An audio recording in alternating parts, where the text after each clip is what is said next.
a tua vontade que é boa, perfeita e agradável na nossa vida nessa noite. Espírito Santo de Deus, o Senhor já falou tanto aqui, o Senhor já bradou nos ouvidos de pessoas aqui, mas eu sei que ainda tem muita gente com fome aqui, eu sei que ainda tem muita gente com sede do Senhor, fazendo aquilo que o salmista fez quando disse: assim como a costa suspira pelas correntes das águas, a minha alma tem sede de Deus. Tem um povo aqui com fome, tem um povo aqui com sede, por isso nós nos achegamos à mesa para comer pão com o Senhor, para beber vinho com o Senhor, para nos enchermos da tua presença. Espírito Santo de Deus, fala a cada coração conforme a tua vontade, em nome de Jesus, em nome de Jesus, em nome de Jesus. Põe a mão no seu coração aí, por favor, querido, e diga assim: Senhor Jesus, fala comigo. Eu tenho certeza que a minha vida não será mais a mesma ao ouvir a tua voz, em nome de Jesus. Dá um forte aplauso ao Senhor dos Senhores, você que ama a palavra.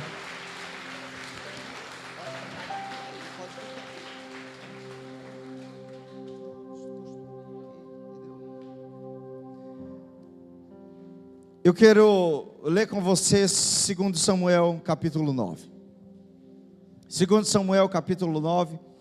Eu prometo ser breve no conteúdo desta mensagem, e eu vou deixar um tempo final para a gente estar orando juntos, para a gente estar ministrando algo poderoso que está queimando no meu coração aqui. Eu quero usar a história de Mefibosete para fazer algumas considerações a respeito de identidade espiritual e a respeito de orfandade. Nós estamos na conferência Abba Pai, uma conferência que tem como propósito curar todas as raízes de orfandade. E quando eu fui convidado para estar nesse lugar, eu fiquei extremamente radiante, porque eu estou na fase final de um livro intitulado Feridas que Paralisam, e o segundo capítulo do livro é só sobre orfandade paterna. Quais são as causas, o que causa uma orfandade paterna, quais são os prejuízos que se gera na vida de uma pessoa. Na verdade, estamos diante de um câncer, não apenas da nação brasileira, mas do mundo, que é a orfandade. Mas o Senhor veio para nos curar em todos os níveis e em todas as dimensões. Por isso que a profecia de Malaquias capítulo 4 diz que haveria um dia em que o sol da justiça brilharia, trazendo cura em suas asas. E esse sol da justiça já nasceu, já brilhou, o nome dele é Jesus, e ele já trouxe cura em suas asas. Então onde esse sol atinge, ele manifesta cura, e nós estamos desfrutando dessas curas em todos os níveis e em todas as dimensões. 2 Samuel capítulo 9, a história de Mefibosete diz assim: certa ocasião Davi perguntou: resta ainda alguém da família de Saul, a quem eu possa mostrar lealdade, por causa da minha amizade com Jonatas?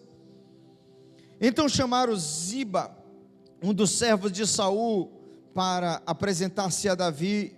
E o rei lhe perguntou: você é Ziba? Sou teu servo, respondeu ele. Perguntou-lhe Davi: resta alguém da família de Saul a quem eu possa mostrar lealdade de Deus?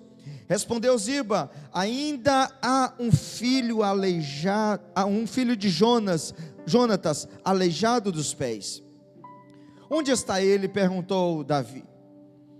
Ziba respondeu: na casa de Maqui, filho de Amiel, em Lodebar.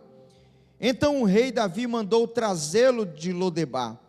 Quando Mefibosete, filho de Jonatas, neto de Saul, compareceu diante de Davi, prostrou-se com o rosto em terra.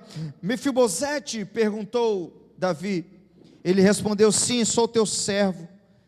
Não tenha medo, disse Davi, pois é certo que eu o tratarei com bondade, não por causa da minha amizade com Jonatas, seu pai. Vou devolver-lhe todas as terras que pertenciam ao seu avô Saul, e você comerá sempre à minha mesa. Mefibosete prostrou-se e disse: quem é o teu servo, para que te preocupes com um cão morto como eu? Fiquemos aqui. Eu vou contar um pouco mais dessa história para você. Preste atenção nisso aqui. Davi está assumindo o trono em Israel. Uma das primeiras coisas que ele coloca no seu coração foi exatamente fazer bondade a todos os descendentes de Saul, exatamente por causa da aliança que ele tinha com Jonatas. Davi está fazendo algo que não era costumeiro os reis fazerem, porque todo rei, quando assumia um trono, ele fazia questão de matar todos os descendentes do antigo rei, exatamente para que não houvesse sangue real se levantando e conspirando contra o seu reinado. Davi faz o inverso. Davi diz: não, eu quero tratar com benevolência. Aí o que ele faz? Ele começa a perguntar: tem algum descendente da família de Saul, para que eu possa mostrar misericórdia? Alguém chega e diz assim: Davi tem um aleijadinho, chamado Mefibosete, só que ele não mora aqui, ele está em Lodebar. Lodebar é lugar sem pastagem, lugar seco, lugar improdutivo, e ele está em Lodebar. Davi diz: manda chamá-lo. Eu fico pensando em Mefibosete, diante de tantos traumas que ele enfrentou na sua vida, na sua caminhada, se enclausurando, entrando em determinados tipos de cativeiros. E aqui eu já quero dizer para você que Deus vai libertar pessoas de cativeiro ainda nessa noite. Na verdade ele já começou, irmão, já tem cativeiros sendo quebrados nessa noite. Deus vai remover pessoas de determinada realidade, de tristeza, de depressão, de abatimento espiritual, de cativeiros espirituais, e vai trazer para um lugar diferente, um lugar de propósito, um lugar que Ele sonhou para você, não um lugar que você sonhou, porque o que você sonhou ainda é muito pequeno comparado àquilo que Ele preparou para você. Alguém recebe essa palavra aqui? Amém? Então, por favor, vá interagindo com essa palavra, tá bom? Então, Mefibosete, ele vai para a terra de Lodebar. Eu fiquei perguntando por que Mefibosete foi para Lodebar. Certamente ele foi para Lodebar porque ele passou uma grande parte da sua vida olhando para os seus traumas, para as suas dores, para as suas lutas, porque estamos falando de alguém que de fato era um colecionador de traumas. Se você for ver no capítulo 4 de 2 Samuel, você vai ver a Bíblia dizendo que Mefibosete, ele perde o pai muito novo. A grande perda de Mefibosete foi exatamente a perda do pai. Foi exatamente a perda de tantas pessoas em torno de nós. Pesquisas apontam que 1/3 da população brasileira não tem o nome do pai na certidão de nascimento. Pesquisas apontam que nós vivemos hoje a geração com a maior falta de pai de toda a história. Então Mefibosete tem essa experiência muito cedo. Muito cedo ele tem o desprazer de perder o pai. A Bíblia diz que Saul, ele está numa guerra, e nessa guerra uma tragédia acontece. Israel perde aquela batalha, Saul morre, Jonatas morre também, e agora esse menino de 5 anos de idade, conforme a Bíblia diz, está nos braços de uma ama, de uma cuidadora, que ao saber que o exército de Israel tinha perdido a batalha, ela sai desesperada correndo com Mefibosete nos braços. Ela toma uma queda e Mefibosete cai no chão, quebrando as 2 pernas e fica aleijado das duas pernas. A partir daquele momento, Mefibosete começa a se rastejar. E se rastejar em todos os sentidos e em todos os aspectos. Porque ali a gente começa a perceber Mefibosete desfrutando de várias outras perdas. A primeira perda dele foi a do pai. E na verdade, para que grandes tragédias aconteçam na vida de uma pessoa, basta apenas essa pessoa perder a paternidade. Mefibosete perde o pai. Ele é uma criança que agora tinha acabado de perder a saúde também. Tinha acabado de ficar aleijado. Para onde Mefibosete foi? Lodebar. Aquele era o único lugar que Mefibosete encontrava que tinha a ver com relação ao seu quadro. A terra do esquecimento. Ele passou a vida inteira em Lodebar. Numa vida de escassez, numa vida difícil, desafiadora, até que chega exatamente no capítulo 9 de 2 Samuel, no texto que nós lemos. Alguém chega em Lodebar e começa a perguntar: onde que mora uma pessoa aqui chamada Mefibosete? Alguém chega e diz: olha, você entra aqui, é um aleijadinho que mora lá no final daquela rua. Eu penso que certamente foi uma comitiva, até porque foi uma ordem real. Essa comitiva chega na porta de Mefibosete, talvez um casebre, uma casa muito simples, uma realidade extremamente humilde, e bate na porta, e eles perguntam: é aqui que mora Mefibosete? Mefibosete começa a se desesperar. Por quê? Porque tudo que ele queria, pastor Mateus, era ser esquecido naquele momento. Por quê? Porque ele tinha medo da morte. Porque se um rei qualquer descobrisse que existia ainda um descendente de Saul, poderia matá-lo, poderia ceifar a sua vida. Então Mefibosete passou a vida inteira se escondendo a sua identidade. Ah, meu irmão, o Espírito Santo já está falando nessa noite.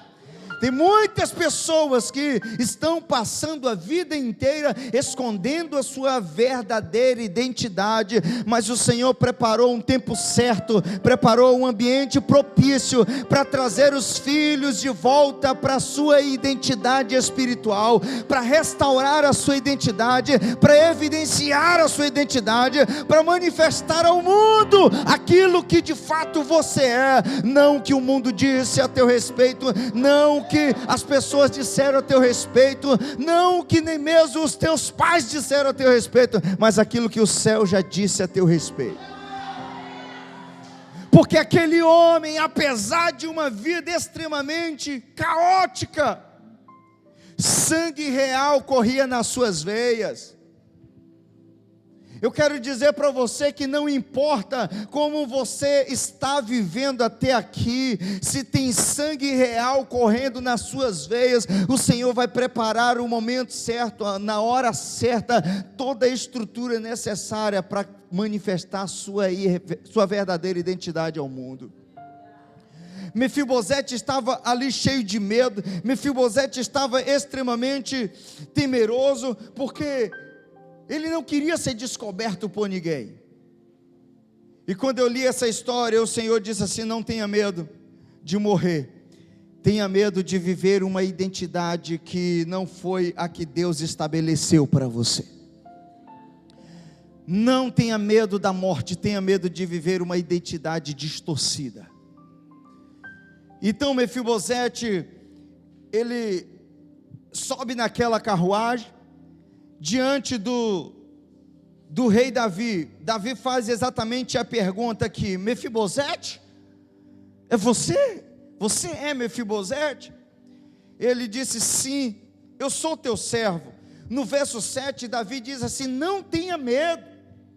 Ele estava tremendo diante do rei, talvez cheio de bloqueios mentais, talvez dizendo: o rei está armando uma emboscada, ele está dizendo que vai me favorecer, mas em qualquer momento ele pode armar uma emboscada e me matar.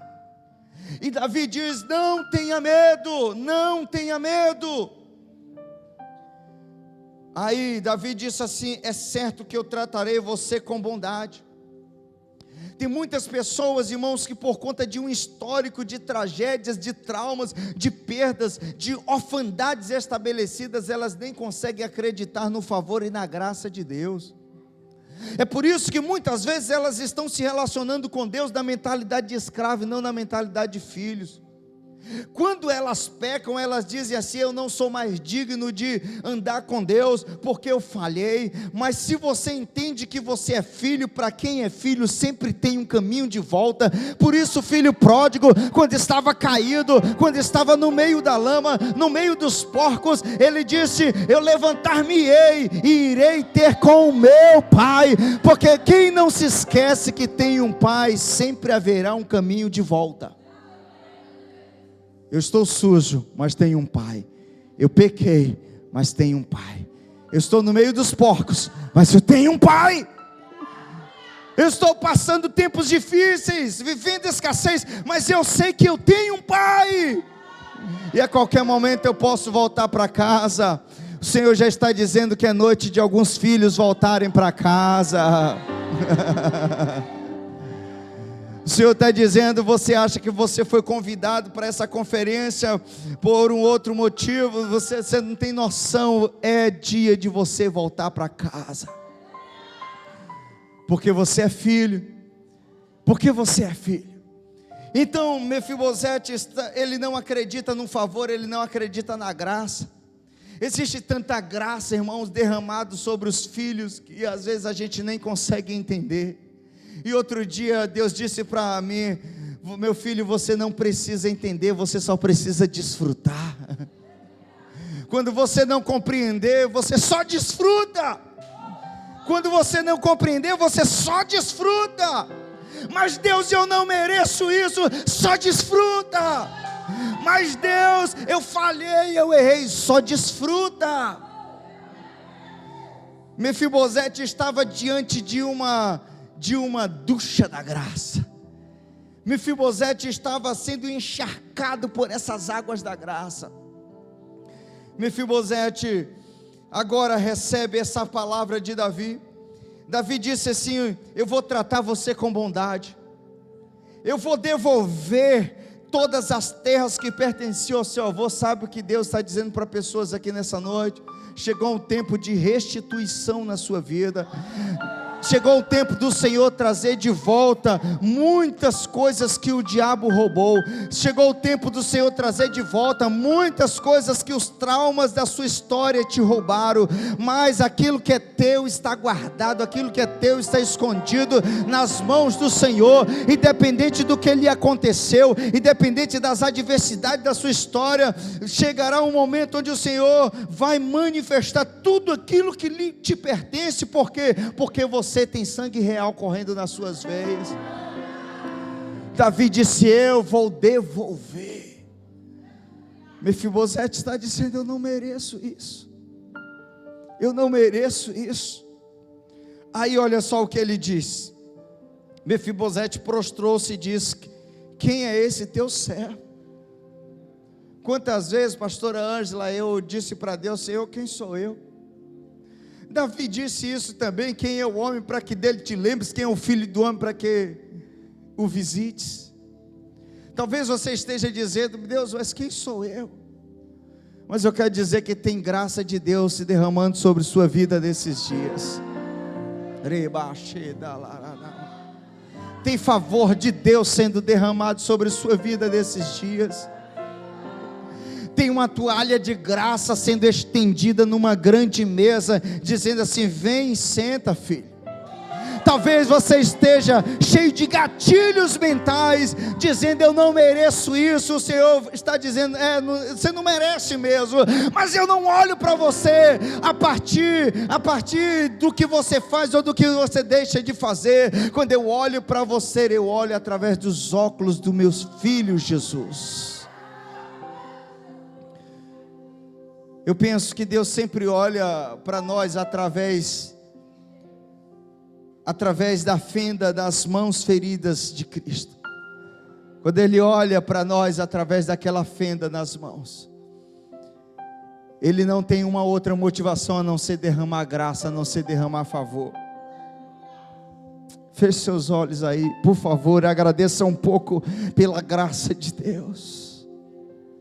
Por favor, agradeça um pouco pelo favor derramado sobre sua vida.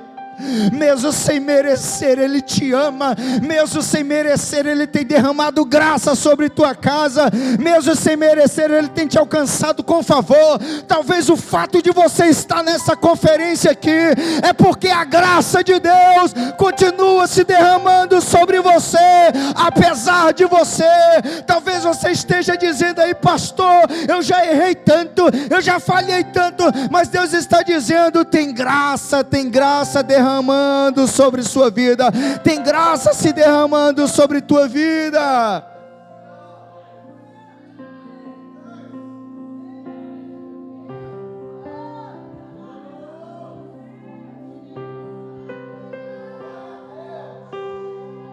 Sim.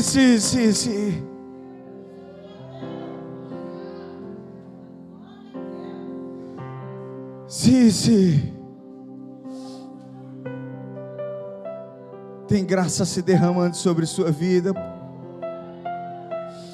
Pode deixar as lágrimas rolarem no teu rosto, porque são as lágrimas de um coração quente que está sendo tocado por essa graça nessa noite.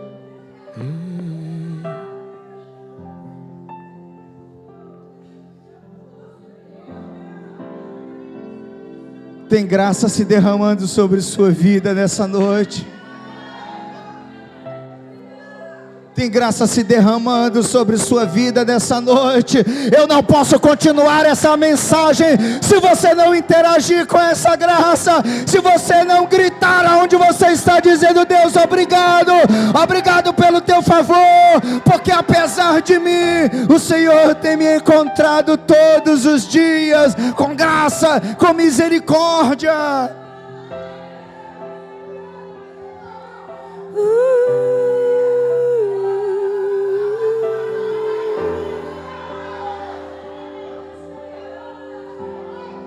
És meu Pai,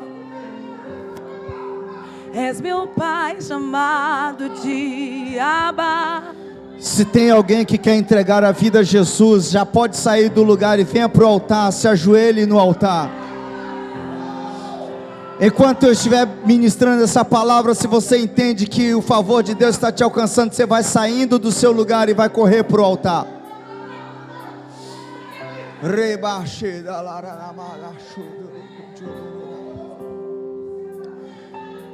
Mefibosete está sendo tocado por esse favor dos céus.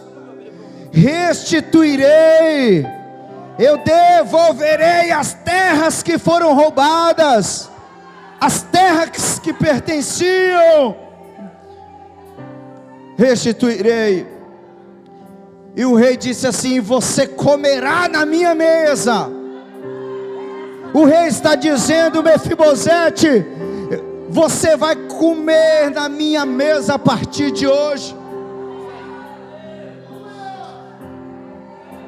Mefibosete prostra-se diante do rei e diz assim: quem é o teu servo para que te preocupes com um cão morto como eu? A identidade de Mefibosete estava tão comprometida que ele olhava para ele e se sentia como um cão morto. Ele olhava para ele e via, se enxergava como um ser desprezível. Quem é este teu servo para que te preocupes? Eu não passo de um cão morto. O Senhor está dizendo: você não é um cão morto. Você não é um cão morto. Tem sangue real correndo nas suas veias. Você não é um Zé Ninguém. Você é filho do rei, filha do rei. Em nome de Jesus, que a sua identidade espiritual comece a ser restaurada agora. Que em nome de Jesus, tua identidade espiritual comece a ser restaurada agora pelo Espírito Santo. Você não é um cão morto, você é filho, filha. Sangue real corre nas suas veias. Estás mais perto que a canção em meus lábios. Mefibosete achava que estava esquecido, mas o Senhor não esquece dos seus. Que a pele em meus Ele encontrou Mefibosete nos lugares mais inóspitos da vida. Ele encontrou Mefibosete e disse: Mefibosete, sua vida vai começar a mudar a partir de hoje. Tudo para meu Deus, meu Deus. És a minha realidade. Sim, sim. És a minha realidade.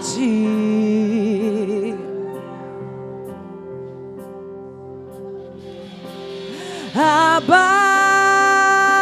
sim. Eu pertenço a ti.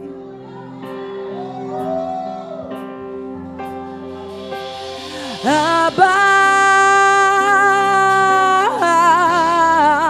eu pertenço a ti.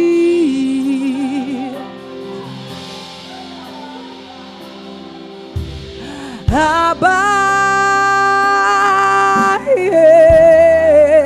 eu pertenço a ti. Ele está restaurando identidades aqui. Abba, você não é um cão morto, você é filho de Deus. Eu pertenço a ti. Pastor, mas eu usei drogas essa semana. Você é filho de Deus. Essa é minha realidade. Pastor, mas eu fiz tantas coisas erradas neste ano. Você é filho, você é filha. E a santidade do seu Pai vai contagiar você. Chegará um dia onde os seus vícios não dominarão mais você, porque você vai começar a comer na mesa do Rei. Então você não vai ter mais vontade de comer na mesa do inferno. És a minha realidade. És a minha realidade.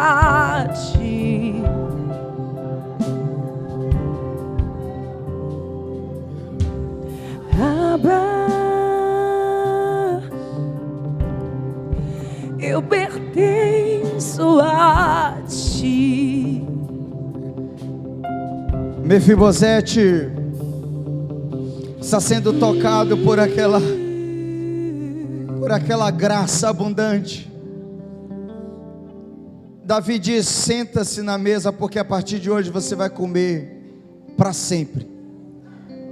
E o rei diz: para sempre. O rei diz: para sempre. Para sempre você vai comer na minha mesa. E aí tem algo que eu quero destacar muito para você aqui. Eu quero que você preste atenção. A Bíblia diz que Mefibosete, ele começou a ficar indo, pastor Mateus, constantemente para Jerusalém para comer na mesa do rei. Aí ele não saiu de Lodebar naquele dia. Ele voltou, mas ele começou a ir constantemente para Jerusalém. Aí o texto diz assim, ó: Mefibosete tinha um filho ainda jovem chamado Mica, e todos os que moravam na casa de Ziba tornaram-se servos de Mefibosete. Então Mefibosete, que era aleijado dos pés, foi morar em Jerusalém, pois passou a comer sempre à mesa do rei.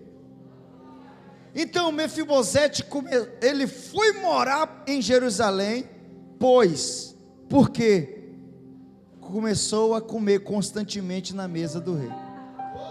Ou seja, pense comigo aqui, ele estava em Lodebar, mas ele disse: olha, rapaz, eu tenho uma agenda lá meio-dia na casa do rei. e ele partia em Jerusalém, comia, tinha aquele tempo de comunhão e voltava de novo. E no outro dia ele ia, o texto diz isso, gente, o texto é claro, o texto diz que ele começou a comer sempre na mesa do rei. E aí Mefibosete, ele ia, comia na mesa do rei e depois voltava. Chegou um momento que Mefibosete deve ter olhado para Lodebar e deve ter dito assim: isso aqui não faz mais parte da minha identidade. O que te faz rejeitar Lodebar? É exatamente quando você começa a comer na mesa do rei. Por isso que a Bíblia diz: provai e vede que o Senhor é bom. Quando você começa a comer da mesa do rei, você não se contenta mais com as farofas que o inferno te oferece. Quando você se alimenta de ceia, irmãos, de santa ceia, você não quer mais as bandejas que o inferno te oferece, porque você vai comer na mesa do rei, você não vai aceitar mais a realidade de Lodebar. Eu perdi. É a noite onde Deus está te arrancando dessa terra de tristeza, dessa terra de dor, dessa terra sem pastagens, dessa terra improdutiva. Ele está te levando para um lugar frutífero. Ele está te levando para um lugar de honra. Essa minha realidade. Mefibosete deve ter dito assim: rapaz, eu não vou morar mais aqui, porque a fonte que te alimenta estabelece seu destino. Onde você se alimenta, começa a estabelecer o destino que você vai ter.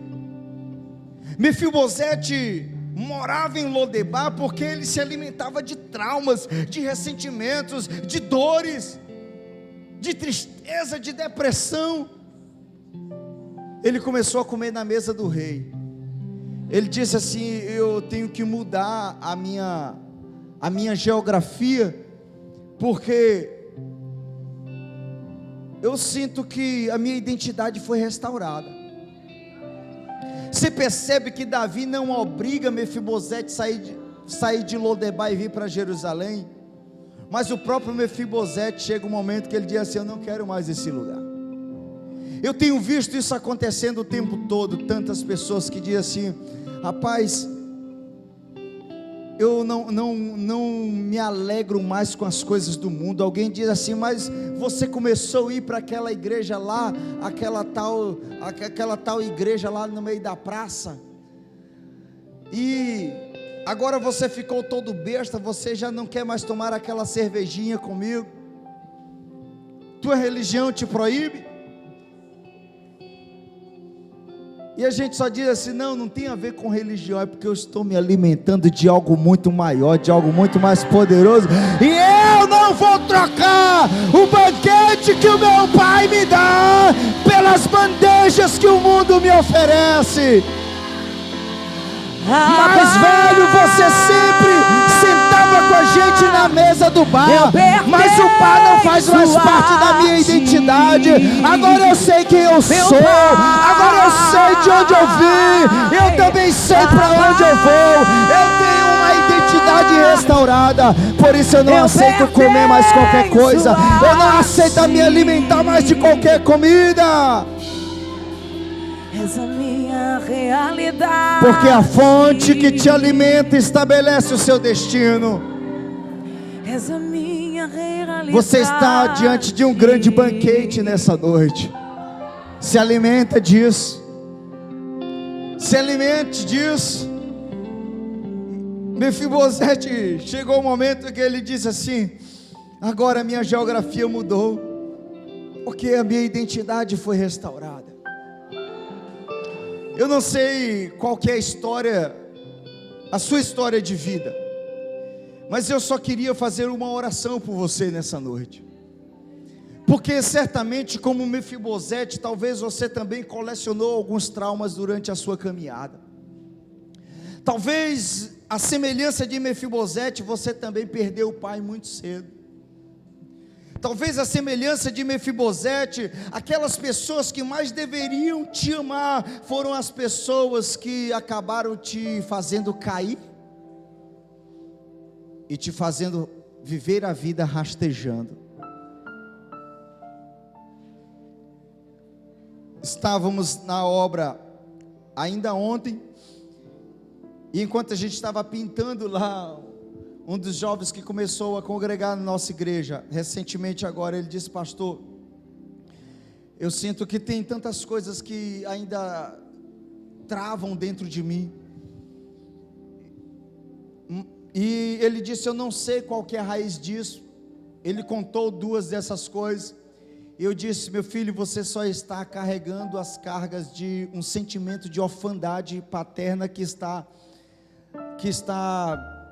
arrasando você. E eu perguntei: cadê seu pai? Ele disse: eu não conheço meu pai. Na verdade, meu pai me rejeitou. Quando minha mãe ficou grávida, a primeira coisa que ele fez foi incentivá-la ao aborto. Ela resistiu. Quando eu nasci, ele disse assim: então vamos sair e deixá-lo na praia, na beira da praia. E a mãe dele resistiu, e o pai ficou incentivando: então, já que você não tem coragem de deixar na praia, deixa na porta de uma maternidade, de algum lugar como esse.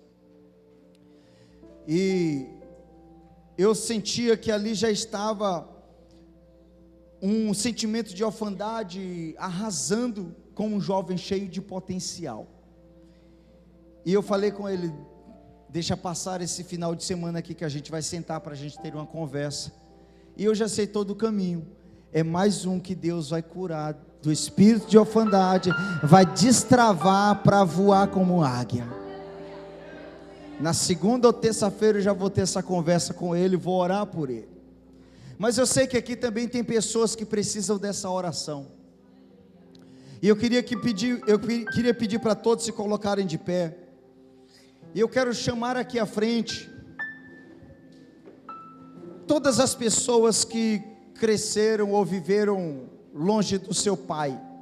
Seu pai biológico. Vem para cá para o altar, por favor.